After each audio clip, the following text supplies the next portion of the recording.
प्रथम पीयूसी छात्राओं को नमस्कार। आज आप लोगों के सामने मैं चर्चा करूंगा मेरी बद्रीनाथ यात्रा पाठ के अगले भाग को लेकर। तो यहाँ पर लेकर बद्रीनाथ की यात्रा कर रहे हैं। उससे पहले लेखक जो है यहाँ पर तुंगनाथ मंदिर जा रहे हैं और ऋषिमठ की हरियाली को उन्होंने बताया या उसके सौंदर्य के बारे में या उस यहाँ पर पर्वत को लेकर चर्चा की। और आगे देखिए क्या हो जाता है। हाಗಾದ್ರೆ ನಾವು ಮೇರಿ ಬದ್ರಿನಾಥ್ ಯಾತ್ರಾ ಪಾಠದ ಬಗ್ಗೆ ಚರ್ಚೆಯನ್ನ ಮಾಡ್ತಾ ಇದ್ದೀವಿ। ಬದ್ರಿನಾಥ್ ಹೋಗೋಕ್ಕಿಂತ ಮೊದಲು ಇಲ್ಲಿ ಏನ್ ಮಾಡ್ತಾ ಇದ್ದಾರೆಪ್ಪ ಅಂತಂದ್ರೆ ಲೇಖಕರು ಋಷಿಮಠಕ್ಕೆ ತಲುಪ್ತಾ ಇದ್ದಾರೆ। ಅಲ್ಲಿಯ ಹಚ್ಚು ಹಸಿರುತನದ ಬಗ್ಗೆ ಚರ್ಚೆಯನ್ನ ಮಾಡಿದ್ದಾರೆ। ಹಾಗಾದ್ರೆ ನೋಡಿ ಮುಂದೆ ಕತೆ ಏನಾಗುತ್ತೆ ಅನ್ನುವಂಥದ್ದನ್ನ। ಇನ್ ಸಬ್ಸೆ ಮಿಲ್ತೆ सुख दुख की बातें करते, बद्री विशाल की जय बुलवाते, हंसते खिलखिलाते पहाड़ी ढलान बने छोटे छोटे गांव खेतों में काम करते नर नारियों को देखते, उस स्मृति को कैमरे में सुरक्षित रखते। तो जैसे लेखक का कहना है हम लोग कैसे जा रहे थे वहां पर, अगर हम लोग तुंगनाथ मंदिर को जाना है या ऋषिमठ होते होते हुए जा रहे हैं तो वहां की प्रकृति कैसी थी, यानी हम लोग सब मिलकर जा रहे थे, सुख दुख की बातें करते, सुख दुखों की बातें कर रहे थे, बद्री विशाल की जय बोलवाते, यानी बद्री नारायण की जय की घोषणा थी, और हंसते खिलखिलाते सारे लोग हंस रहे थे और खुशी के साथ जा रहे थे।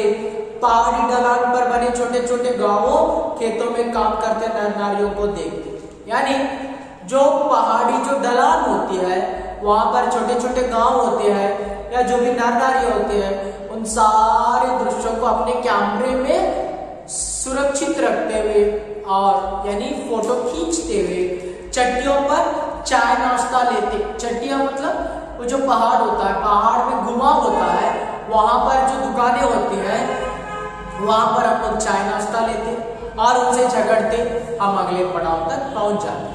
ಹಾಗಾದ್ರೆ ಇಲ್ಲಿ ಲೇಖಕರು ಚರ್ಚೆಯನ್ನು ಮಾಡ್ತಾ ಇದ್ದಾರೆ ಯಾವ ರೀತಿಯಾಗಿಪ್ಪ ಅಂತಂದ್ರೆ ನಾವು ಬದ್ರಿನಾಥ್ ಹೋಗೋಕ್ಕಿಂತ ಮೊದಲು ಆ ಋಷಿಮಠ ಇರ್ಬೋದು ಅಥವಾ ತುಂಗನಾಥದ ಸೌಂದರ್ಯವನ್ನ ಕಾಣ್ತಾ ಇದ್ದೇವೆ ನೋಡಿ। ಹಾಗಾದ್ರೆ ಆ ಋಷಿಮಠದ ಸೌಂದರ್ಯವನ್ನ ಅಲ್ಲಿ ಹೋಗೋಕ್ಕಿಂತ ಮೊದಲು ಅಲ್ಲಿಯ ಪರ್ವತಗಳಿರ್ತಾವೆ, ಅದ್ರ ಸೌಂದರ್ಯವನ್ನ ಹೇಳ್ತಾ ಇದ್ರೆ ಏನ್ ಮಾಡ್ತಾ ಇದ್ದೇವೆ, ಸಬ್ ಮಿಲ್ತೆ ಎಲ್ಲರೂ ಕೂಡಿ ಹೋಗ್ತಾ ಇದ್ವಿ, ಸುಖ ದುಃಖದ ಮಾತುಗಳನ್ನ ಆಡ್ತಾ ಇದ್ವಿ ಅಥವಾ ಬದ್ರಿ ನಾರಾಯಣ ಘೋಷಣೆಯನ್ನ ಮಾಡ್ತಾ ಇದ್ವಿ, ಅವರ ಜಯಕಾರವನ್ನ ಆಗ್ತಾ ಇದ್ವಿ। ತದನಂತರ ಹಸ್ತೆ ಕಿಲ್ಕಿಲಾತೆ, ಹಾಗಾದ್ರೆ ಎಲ್ಲರೂ ನಗುತ್ತಾ ನಗುತ್ತಾ ಸಂತೋಷದಿಂದ ಹೋಗ್ತಾ ಇದ್ವಿ। ಅಥವಾ ಆ ಏನು ತಿರುವು ಬರ್ತಾ ಇದೆ ಗುಡ್ಡಗಳ ಮೇಲೆ, ಅಲ್ಲಿ ನಾವೇನ್ ಮಾಡ್ತಾ ಇದೀವಿ ಅಂತಂದ್ರೆ ಹೊಲಗಳಲ್ಲಿ ಕೆಲಸ ಮಾಡುವಂತ ನರ ನಾರಿಯರ ಫೋಟೋವನ್ನ ತೆಗಿತಾ ಇದ್ವಿ।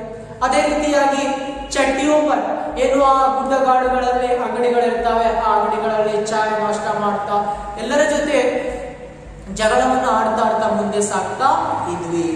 वहां नाना प्रकार से थकान उतारते, नहाते, कपड़े धोते, सामान खरीद कर खाना बनाते या बनवाते, खाते, घूमते, प्रार्थना करते और कभी कभी लड़ भी पड़ते। तो कैसे जा रहे थे हम लोग, वहां पर चले जाते थे, यानी घुमाव में दुकान होते थे, वहां पर बैठ जाते और हमारी जो थकान को उतार देते थे।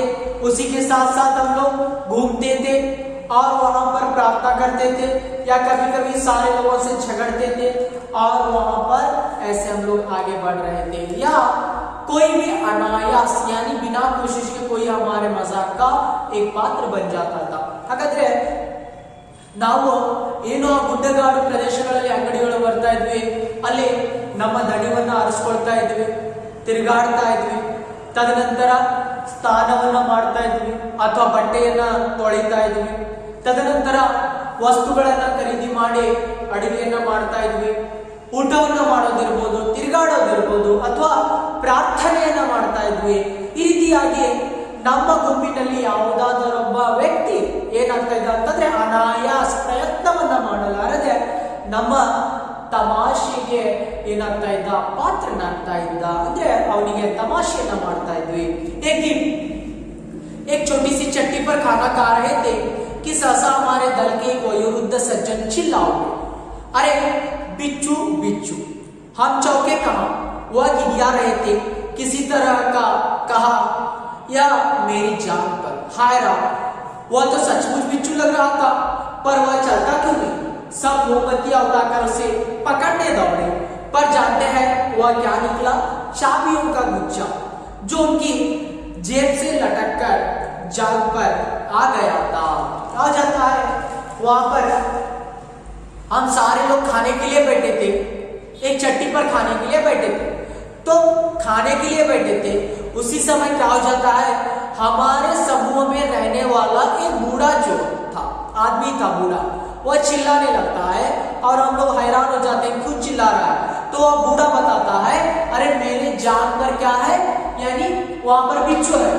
तो सारे लोग देखते हैं, मोमबत्तियां जलाते हैं, वह सचमुच बिच्छू लग रहा था और उसे छू लेने के बाद पता चलता है वह बिच्छू नहीं था, चाबियों का गुच्छा था। ಹಾಗಾದ್ರೆ ಒಂದು ದಿನ ಏನ್ ಮಾಡ್ತಾ ಇದ್ವಿ ಅಂತಂದ್ರೆ, ಒಂದು ಅಂಗಡಿಯಲ್ಲಿ ಕೂತ್ಕೊಂಡು ನಾವು ಊಟವನ್ನ ಮಾಡ್ತಾ ಇದ್ವಿ ರಾತ್ರಿಯ ವೇಳೆ. ಆಗ ನಮ್ಮ ಸಮೂಹದಲ್ಲಿದ್ದಂತಹ ಒಬ್ಬ ಮುದುಕ ಏನ್ ಮಾಡ್ತಾ ಇದ್ದಾನೆ ಅಂತಂದ್ರೆ, ಬಹಳಷ್ಟು ಕೂಗಾಡ್ತಾ ಇದ್ದಾನೆ. ಯಾಕೆ ಕೂಗಾಡ್ತಾ ಇದ್ದಾನೆ ಅಂತಂದ್ರೆ, ನನ್ನ ಜಾನ್ ತೊಡೆಯ ಮೇಲೆ ಚೇಳು ಬಂದಿದೆ ಅಂತಂದು. ಆಗ ಆಶ್ಚರ್ಯ ಆಗುತ್ತೆ, ಚೇಳು ಬಂದಿದೆ ಅಂದಾಗ ಎಲ್ಲರೂ ಆ ಮೇಣದ ಬತ್ತಿಯನ್ನ ಹಚ್ಚಿ ನೋಡ್ತಾ ಇದ್ದಾರೆ. ಆದ್ರೆ ಅಲ್ಲಿ ನಿಜವಾಗ್ಲೂ ಅದು ಚೇಳಿನ ಹಾಗೆ ಕಾಣ್ತಾ ಇತ್ತು. ಆದರೆ ಅದು ಇನ್ನು ಕೀಗಳಿರ್ತವೆ, ಚಾವಿಗಳಿರ್ತವೆ, ಆ ಚಾವಿಗಳ ಗೊಂಚಲಾಗಿತ್ತು.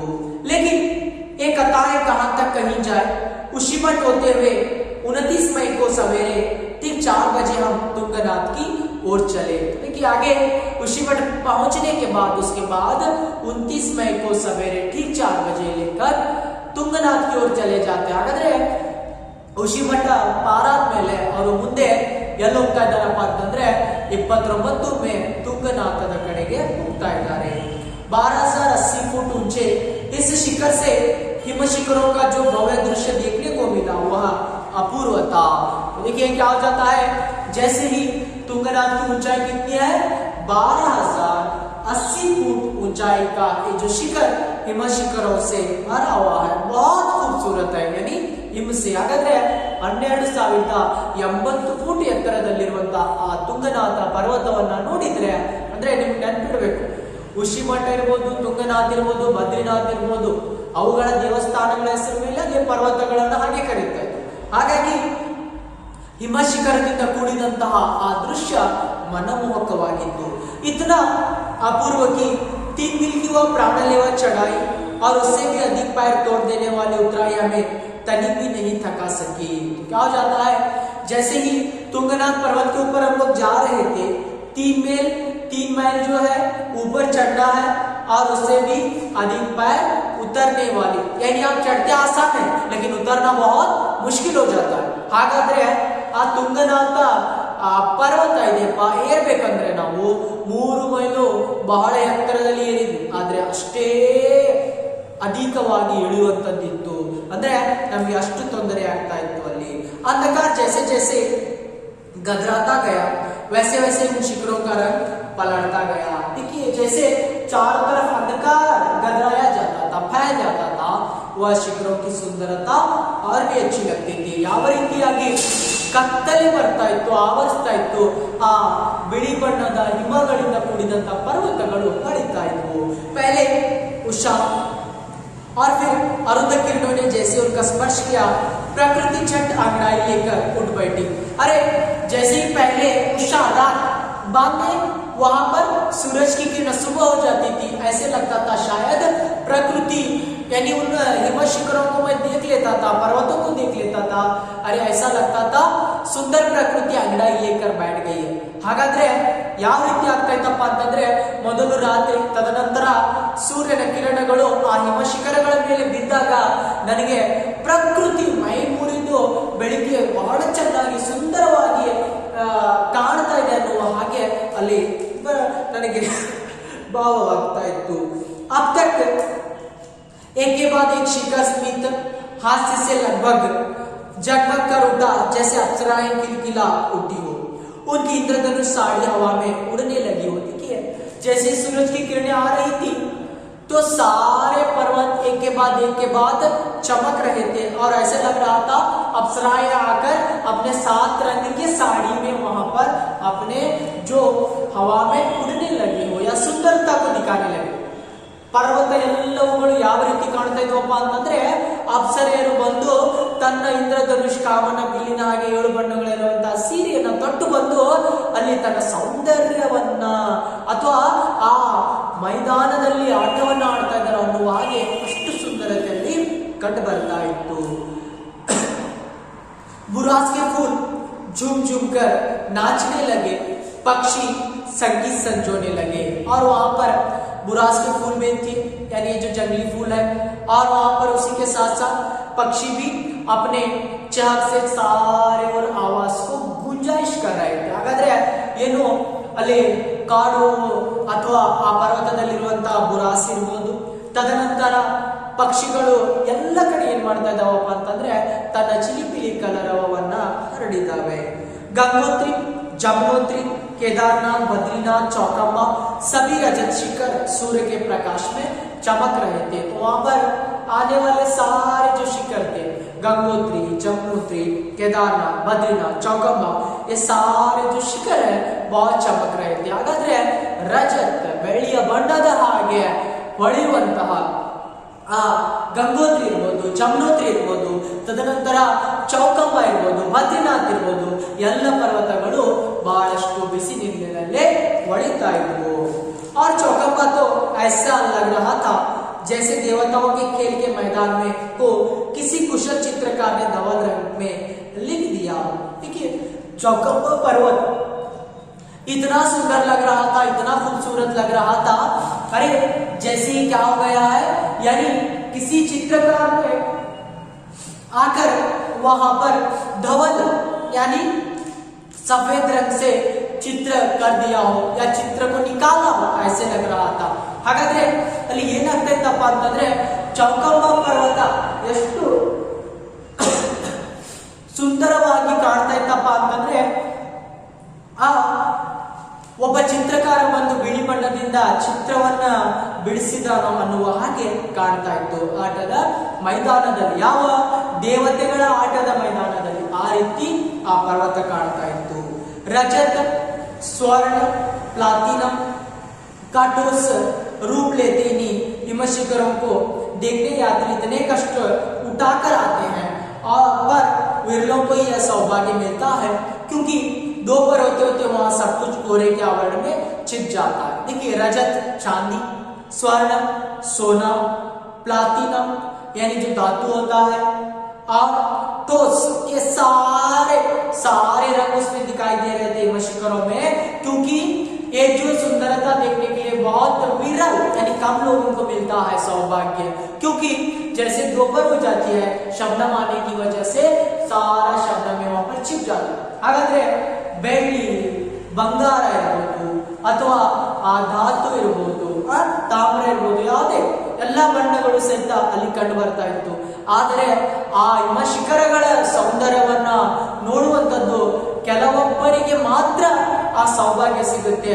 ಯಾಕಪ್ಪ ಅಂತಂದ್ರೆ ಮಧ್ಯಾಹ್ನದ ವೇಳೆಗೆ ಆ ಎಲ್ಲ ಇಬ್ಬನಿಯಲ್ಲಿ ಏನಾಗ್ತಾ ಇದೆಯಪ್ಪ ಅಂತಂದ್ರೆ ಪರ್ವತಗಳು ಆವರಿಸಿಕೊಂಡು ಬಿಡ್ತವೆ. उस सौभाग्य को हम देर तक आंखों में संजोते रहे पर कब तक बद्रीनाथ हमें पुकार रहे थे.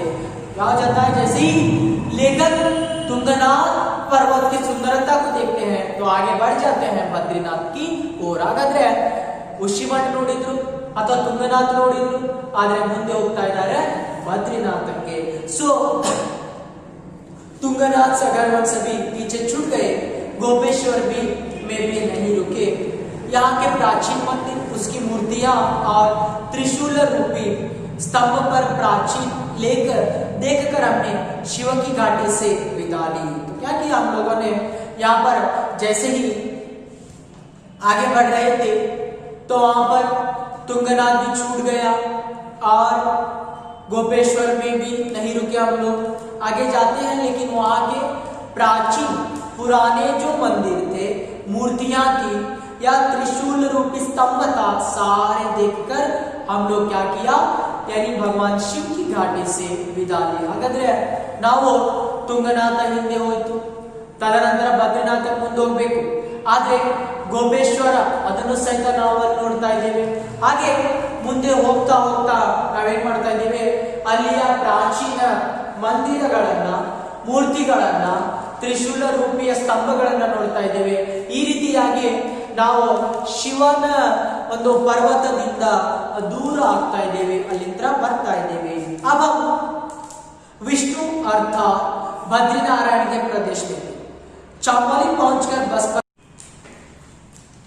जैसे कि लेखक कहते हैं, हम लोगों ने विष्णु अर्थात बद्रीनारायण के प्रदेश में थे, चमोली पहुंचकर बस पकड़ी और पीपलगुड्डी आकर रुके, यहाँ से फिर पैदल यात्रा का आरंभ था। ಹಾಗಾದ್ರೆ ಲೇಖಕರು ಹೇಳ್ತಾರೆ, ನಾವು ಆ ತುಂಗನಾಥವನ್ನ ನೋಡಿದ್ವಿ, ತದನಂತರ ನೋಡಿದ ಮೇಲೆ ಈಗ ಬದ್ರಿನಾರಾಯಣ ಮಂದಿರಕ್ಕೆ ಹೋಗ್ತಾ ಇದ್ದೇವೆ ಅಂತಂದ್ರೆ ಪಿಪ್ಪಲ್ ಕೋಟೆಯವರೆಗೆ ಬಂದು ಅಲ್ಲಿಂದ ಏನ್ ಮಾಡ್ತಾ ಇದ್ದೇವೆ, ಮತ್ತೆ ಆ ಪಾದಯಾತ್ರೆಯನ್ನ ಮಾಡ್ತಾ ಇದ್ದೇವೆ ಅಂತಂದ್ರೆ ಅಲ್ಲಿ ಬಸ್ಸಿನ ವ್ಯವಸ್ಥೆ ಇರಲಿಲ್ಲ, ಹಾಗಾಗಿ ನಾವು ಆ ನಡೀತಾ ಸಾಗ್ತಾ ಇದ್ದೀವಿ।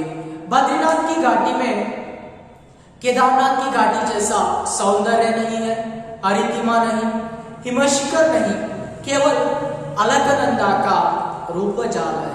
लेखक बताते हैं, अरे जैसे ही हम लोग बद्रीनाथ की घाटी में आ गए, केदारनाथ की घाटी जैसा वहां पर सौंदर्य नहीं था और हरियाली नहीं थी, हिमशिखर भी नहीं, केवल अलकनंदा। अलकनंदा नदी का नाम है, यानी जो गंगा नदी की उपनदी है, तो अलकनंदा का रूप जाता। ಹಾಗಾದ್ರೆ ನಾವು ನೋಡಿ ಬದ್ರಿನಾಥ್ ಅಲ್ಲಿ ಪರ್ವತದಲ್ಲಿ ಹೋಗ್ತಾ ಇದ್ದೇವೆ, ಆದ್ರೆ ಈಗ ಹಿಂದೆ ತುಂಗನಾಥ, ಶಿವಮಠ ಅದೆಲ್ಲ ಪ್ರದೇಶ ಕೇದಾರನಾಥದ ಪ್ರದೇಶ ಇತ್ತು।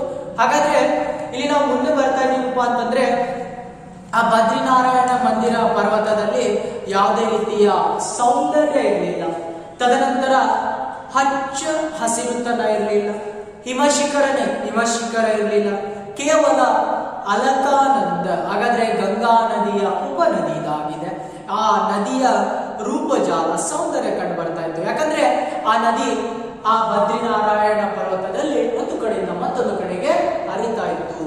ಕವಿ वह गंभीर गति से गर्जन करती है, कभी ऊंचे से गिरकर प्रपात बनाती है।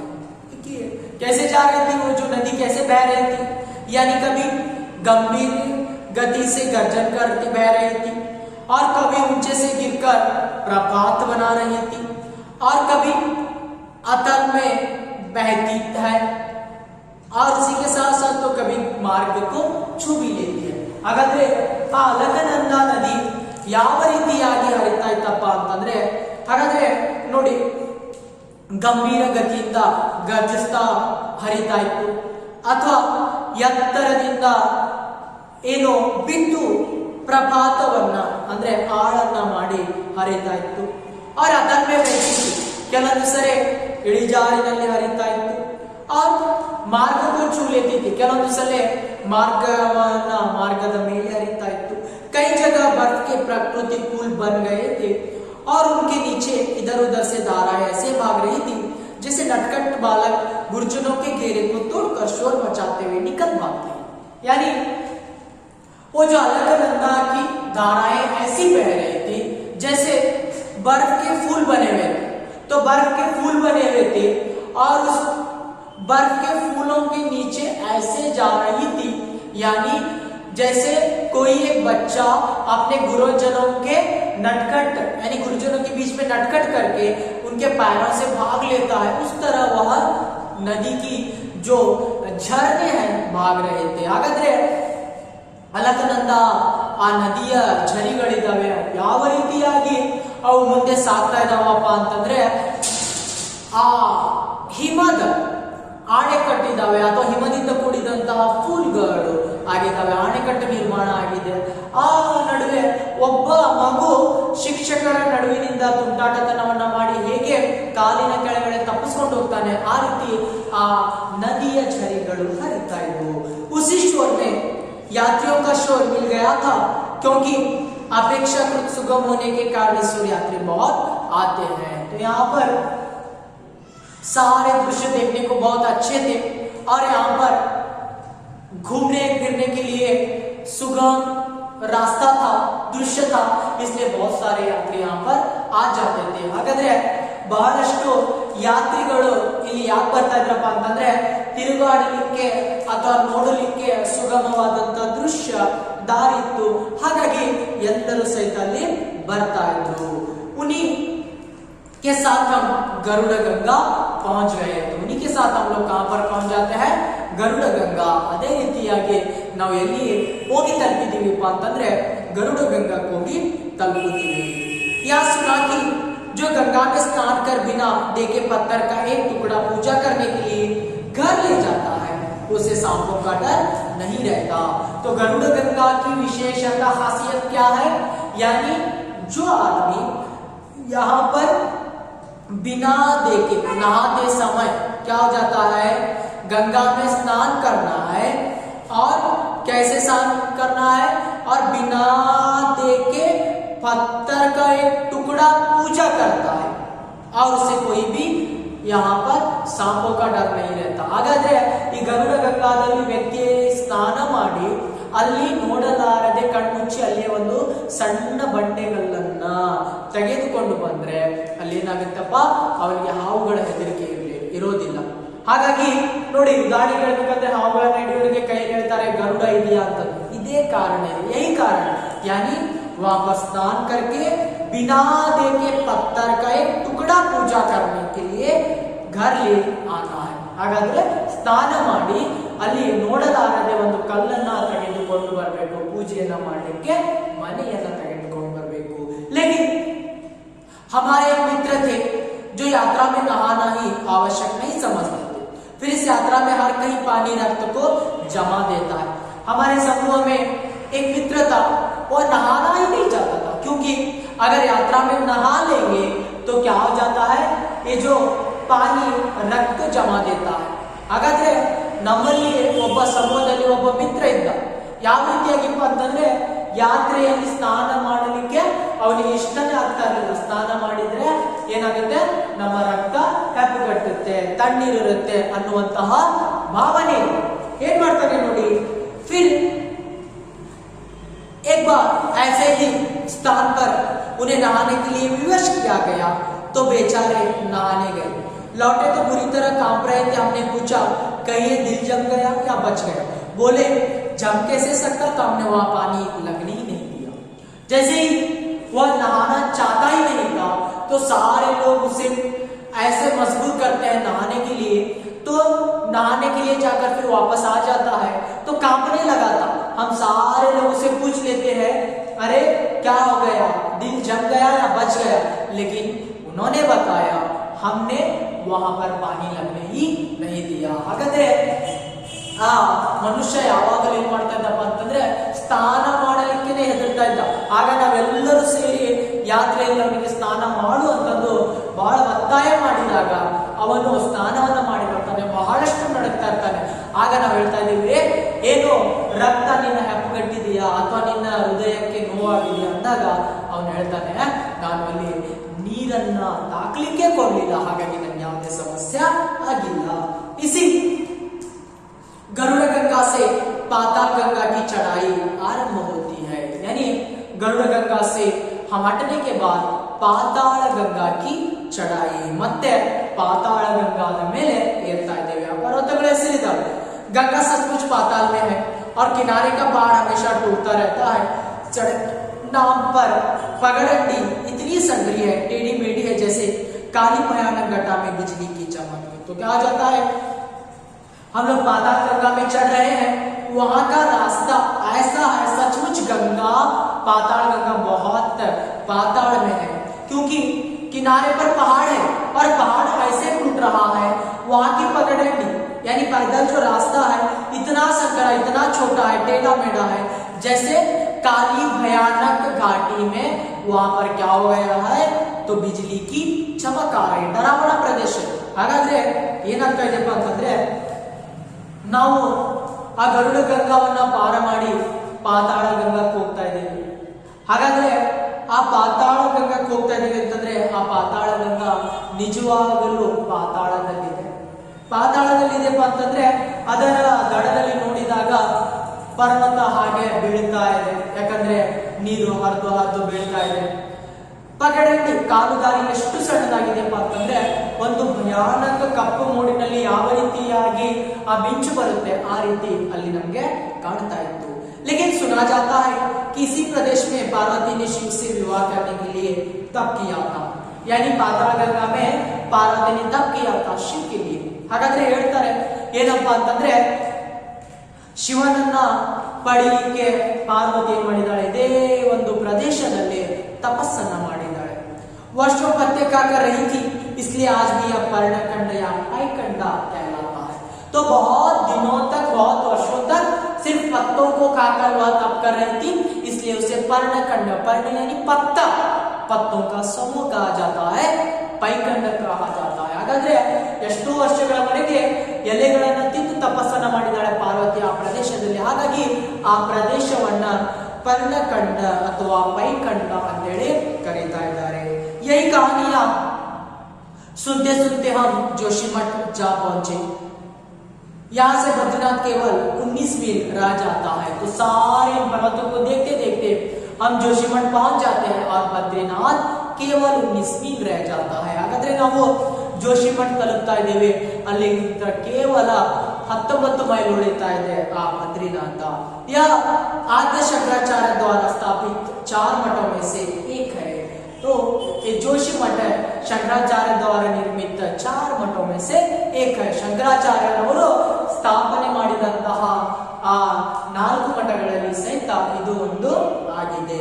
यहाँ पर हमने कीमू अर्थात शहतूत का वह पेड़ देखा, जिसके बारे में सुना जाता है कि उसके नीचे बैठकर प्रतिभापुंज शंकर ने उपनिषदों पर टीकाएं लिखी थी. तो यहाँ पर बहुत सारे कीमू यानी शहतूत, जो मलबेरी होता है, पिप्पनेरळे ಅಂತ ಕರೀತಾರೆ, तो यहाँ बहुत सारे पेड़ दिखाई देते हैं. उसी पेड़ के नीचे बैठकर शंकराचार्य ने उपनिषदों पर टीकाएं लिखी. ಹಾಗಾದ್ರೆ ಅಲ್ಲಿ ಬಹಳಷ್ಟು ಶಹತೂತ್, ಕೀಮು ಅಂದ್ರೆ ಹಿಪ್ಪನೇರಳೆ ಹಣ್ಣುಗಳ ಮರಗಳು ಸಿಗ್ತಾ ಇದ್ದಾವೆ. ಅದರ ಕೆಳಗೆ ಕೂತ್ಕೊಂಡು ಶಂಕರಾಚಾರ್ಯರವರು ಉಪನಿಷತ್ತುಗಳ ಮೇಲೆ ಟೀಕೆಗಳನ್ನ ಬರೆದಿದ್ದಾರೆ. नीचे छोटा सा कस्बा है, सಣ್ಣ ಒಂದು ಹಳ್ಳಿ ಇದೆ ಕೆಳಗಡೆ. उसमें भी कई मंदिर है. इन मंदिरों में जो मूर्तियां हैं उनमें से कई कला की दृष्टि से बड़ी सुंदर है. तो क्या हो जाता है, जैसे ही वहां पर बहुत सारे मंदिर भी है और मंदिर में ಮೂರ್ತಿಯಾं ಪೂಜಾएं हो जाती है. ಅಲ್ಲಿ ಕೆಳಗೆ ಬಹಳಷ್ಟು ಮಂದಿರಗಳಿದ್ದಾವೆ, ಅಲ್ಲೂ ಸಹಿತ ಪೂಜೆ ಆಗ್ತಾ ಇದೆ. ಈ ರೀತಿಯಾಗಿ ಬದ್ರಿನಾಥಕ್ಕೆ ತಲುಪಲಿಕ್ಕೆ ಇನ್ನು 19 ಮೈಲ್ ದೂರ ಇದೆ. ಮುಂದಿನ ಕಥೆಯನ್ನ ಮುಂದೆ ಚರ್ಚೆ ಮಾಡೋಣ.